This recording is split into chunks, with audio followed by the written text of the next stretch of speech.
여러분 반갑습니다. 정박사입니다. 다들 오늘 시장 대응 잘 하셨습니까? 시장이 오늘은 약간의 조정을 보이는 장세로 좀 마감이 됐었는데요. 올해 들어서 그나마 시장이 상당히 좀 활발하게 테마가 좀 움직이고 있고 순환도 굉장히 빠르게 돌아가는 느낌이 많이 듭니다. 연초에는 레인보우 로보틱스를 출발으로 한 로봇 테마가 가장 뜨겁게 시장을 달궜고 또 작년부터 올해까지 챗GPT의 열풍으로 인해서 관련 종목군들이 매우 강한 모습을 보여주고 있는데요. 얼마 전 이 아랍에미레이트 일경 투자 사건이 있었죠. 일경원 투자 사건이 있으면서 뭐 히림이라든지 그때 금호건설이 상한가 들어가고 그 이후에 종목군들이 막 박살나고 막 그 온통 야단 법석이 아니었었는데 오늘은 갑작스럽게 오후장에 윤 대통령의 이 아랍에미레이트 국빈 방문 속보가 뜨면서 관련 종목군들이 다시 재부각을 받고 있는 것 같습니다. 일단 일정이 정해져 있고 오늘이 1월 10일이기 때문에 적어도 이번 주 화요일이잖아요. 오늘 하루 혹은 내일부터 단기적으로 종목군들의 하여금 기대감이 조금 실리지 않을까라는 생각이 조심스럽게 많이 듭니다. 다소 늦을 수도 있고 좀 그렇지만은 관련된 종목군들 좀 체크를 해볼 필요가 있어서 좀 빠르게 영상을 올렸는데요. 일단 여기 링크되어 있는 기사 한번 잘 보시고요. 먼저 뭐 대충 기사를 좀 눌러보면은 윤 대통령 경제사절단 UAE 다보스로 새 첫 순방, 원전, 방산, 인프라 등 셀즈 외교 나선다 라고 되어 있습니다. 일단 일정은 14일부터 17일 그리고 17일부터 19일 이렇게 되어 있는데요. 가장 중요한 거는 이제 3호기 준공 앞둔 바카라 원전을 방문하는 내용, 그리고 이재용과 정의선 글로벌 CEO들까지도 오차례 동참을 하기 때문에 이 경제사절단 규모라든지 등등을 본다면 국가적으로 하는 행사에 비교적 큰 일정이지 않나라고 보여집니다. 또한 오늘 이제 엠바고가 풀리면서 관련된 이 사절단 리스트가 시장에 공개가 되었는데 그 리스트 안에 중견기업들 위주로 좀 보시면 어떨까. 워낙 오늘도 오후장에 갑작스럽게 그렇게 이제 이슈가 나오다 보니까 관련주들이 몇 개는 오늘 장 막판에 급등하는 모습도 좀 보였던 것 같습니다. 저도 자연과 환경을 매매를 했었는데 이게 워낙 순식간에 지나가다 보니까 사실 뭐 급등할 때 앞뒤 가리지 않고 추격 매수해서 가지 않고서야 뭐 여러분들 뭐 매매를 할 수 있었겠습니까? 그렇지만은 이런 엄청나게 큰 재료 안에서 참가가 확정됐을 때의 파급력은 상당히 강했기 때문에 과거 사우디 네옴시티 관련해서 한미글로벌이 처음에 그랬죠. 그런 이슈들과 비슷하게 흐름을 가고 있다라고 보여집니다. 그런 부분이 아마 내일까지도 이어질 가능성이 좀 높은데요. 한번 보도록 하죠. 아랍에미레이트 윤 대통령 국빈 방문 올해 첫 해외 순방 이번 방문으로 올해 첫 해외 순방이기 때문에 의미를 충분히 부여할 수 있을 것이고 네옴시티 다음으로 대규모 사절단이 동반된 일정이기 때문에 또한 일정이 남아있고 눌림 구간이 나올 때 충분히 공략해 볼 수 있지 않겠나 고려할 수 있을 것 같습니다. 14일부터 17일 방문이고요.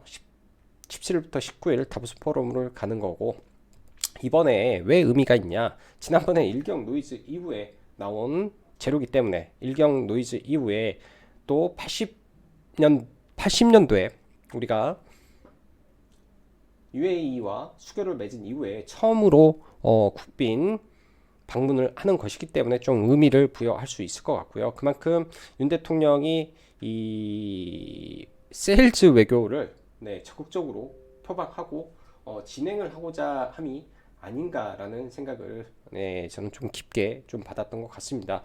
이번에 주요 우제는 당연히 에너지, 방산, 인프라 건설, ICT, 스마트팜 등 전방위 산업을 모색 협력하는 걸로 나와 있고요. 이제 스마트팜 관련해서 농기계로 아세아텍 회장이 또 참여를 합니다. 아래 이제 뭐 참가 기업들이 있기 때문에 이런 부분은 같이 한번 보면 좋을 것 같고요.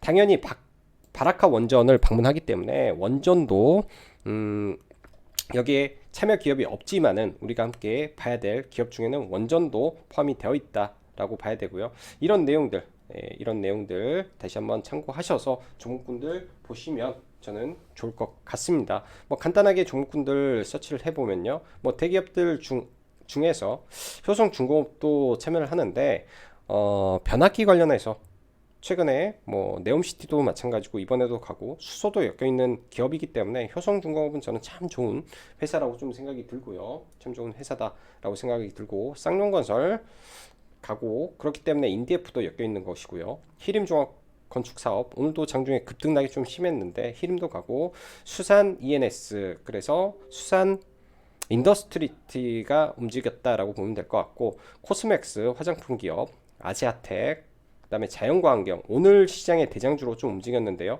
그 다음에 비츠로테크의 자회사인 비츠로 EM 이렇게 가고, 나머지는 뭐 특별하게 메디톡스 정도 있는 것 같습니다. 그래서 이 안에 있는 종목군들 위주로 일단 내일 관심을 가지면 좋을 것 같네요. 자, 종목군들 몇 개만 좀 볼게요.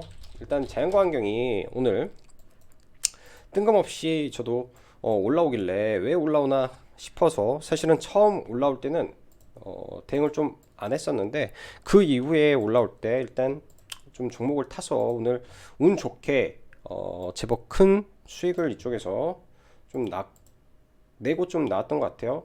동시호가에 지금 전량 매도를 했는데요. 저는 동시호가에 매도했는데 이게 좀 안 지켰고, 동시호가에 남은 물량을 전량 매도를 하고 일단은 나왔는데, 이 구간에서 돌파가 나오면서 일단 강하게 올라왔다라는 점, 그 다음에 시가총액이 가장 낮은 중소형 주가 자연과환경이고, 이번에 새롭게 이런 방문 길에 나섰기 때문에 현재로서는 이번 사절단의 대장주가 자연과 환경이 될 가능성이 매우 높아 보입니다. 그래서 단기적으로 내일 이 종목이 올라갔다 눌렸을 때는 제가 볼 때는 자연과 환경을 공략하는 게 가장 좋을 것 같고요. 아세아텍의 회장도 방문을 하죠. 근데 아세아텍이라는 종목은 과거에 질이 그렇게 썩 좋았던 종목은 아니기 때문에 저는 이 종목은 보지 않을 생각입니다. 그 다음에 히림 같은 경우는요, 꽤 강력한 시세를 줬는데 최근에 많이 올랐죠. 최근에 많이 올랐고 주가의 위치가 높은 구간에 있기 때문에 이 자리를 다시 넘어가기가 쉽지만은 않을 것 같습니다. 그러다 보니 자연과 환경이 저는 조금 더 부각이 된다라고 생각이 들고요. 효성중공업도 굉장히 좋은 회사인데 사실 저는 원하는 구간은 좀 아래 구간에서 봤으면 좋을 것 같고, 효성중공업은 모르겠어요. 이거는 만약에 좀 밀려준다면 이 아래 구간에서 잡아서 방문할 때 매도하는 전략으로도 나빠 보이지 않습니다. 그 밖에 원전 쪽, 일단 오늘 원전 관련해서 사실 우간다 이슈로 원전 종목군들이 좀 올랐는데요. 한전기술이라든지 큰 종목군들 말고 G2파워나 조정을 받았을 때 이렇게 올라왔는데, 원전 쪽에서 조정을 받았을 때 어차피 바라카 원전을 가기 때문에 원전 이슈는 나올 것이고, 또한 다보스 포럼은 환경을 주제로 하기 때문에 또 원전 세일즈를 할 것이다 라고 저는 생각이 드네요. 그래서 한신기계 같이 한번 봐보시고요. 일단 음봉 매집 이후에 눌렸다가 다시 일정이 다가와서 돌파하는 흐름, 에너토크 BAETI 이 정도 선에서 종목군들을 봐보시면 어떨까 라고 생각이 듭니다. 그래서 대장주는 일단 자연과 환경이기 때문에 그 종목 위주로 보시면 크게 무리가 저는 없어 보이고요. 뭐 그 외에도 이제 뭐 방산이라든지 스마트팜이라든지 중간중간에 이슈가 될 만한 부분이 분명히 저는 있을 거라고 좀 보여집니다. 그러다 보면은 과거 네옴시티와 엮였던 유신이라든지 한미글로벌이라든지, 그리고 이 아랍에미레이트와 같은 중동 지역은 이 담수화 기술과 그 다음에 이 수질 관리 쪽에서 굉장히 좀 애로사항이 많은 국가다 보니까 그런 부분에서 또 웰크론 한택이라든지 동반해서 엮일 가능성이 있을 수도 있겠다라고 생각이 듭니다. 그래서 이 정도까지 선을 확대해서 좀 보시면 네, 좀 도움이 될 것 같네요. 자, 오늘도 시청해 주셔서 감사하고 여기까지 짱구 박사였습니다. 감사합니다.